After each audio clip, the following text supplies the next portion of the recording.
तुमची बहीण दुबईमध्ये राहते, मग दुबईची डिश का नको शेअर करायला, मग म्हटलं आज तुमच्याबरोबर हमसची रेसिपी शेअर करते. बरं आता इंडियामध्ये पण सगळीकडे मिळायला लागले बरं, काही एवढं पण काही नाही. मस्तपैकी छोले रात्रभर भिजत घालायचे, सकाळी मीठ घालून 5-6 शिट्ट्या करून घ्यायचे. याच्यामध्ये इम्पॉर्टंट लागतं म्हणजे ताहिनी पेस्ट. आता ताहिनी पेस्ट काय तिथं मिळाली तर ठीक आहे, नाही मिळाली तर पांढरे तीळ असतात ना, थोडेसे भाजून घ्यायचे. ऑलिव्ह ऑइल, मीठ आणि तेल टाकायचं ह्याच्यामध्ये आणि मिक्सरमध्ये एकदम फाईन पेस्ट करून घ्यायची. झाली तुमची ताहिनी पेस्ट रेडी. आता छोले मस्तपैकी इकडे उकडून झालेले, थंड झाले ना, की जर वेळ असेल तर वरचं साल काढा, म्हणजे क्रीमी अजून छान होतं. माझ्यासारखा वेळ नसेल तर काहीच प्रॉब्लेम नाही, डायरेक्ट छोले टाकायचे मिक्सरच्या भांड्यामध्ये. 10-12 लसणाच्या पाकळ्या, ताहिनी पेस्ट टाकायची, मीठ टाकायचं आणि लागेल तसं पाणी टाकून आणि मीठ टाकायचं आणि मग एकदम फाईन पेस्ट बनवायची बरं का. जितकं फाईन बनवणार ना तितकी याची टेस्ट लय भारी लागते.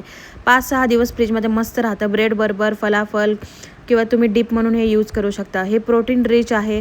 छोले किती प्रोटीन रिच आहे तुम्हाला माहिती आहे. छोल्याची भाजी खाऊन खाऊन बोर झाला असेल तर एकदा हे नक्की करून बघा. आणि सर्व करताना वरनं ऑलिव्ह ऑइल टाकायचं, थोडंसं लाल तिखट टाकायचं. लेबनीज ब्रेड, साधे ब्रेड कशाबरोबर पण खाऊ शकता. आता सबस्क्राईब करा. आता इंटरनॅशनल रेसिपी दाखवली आहे, सबस्क्राईबचा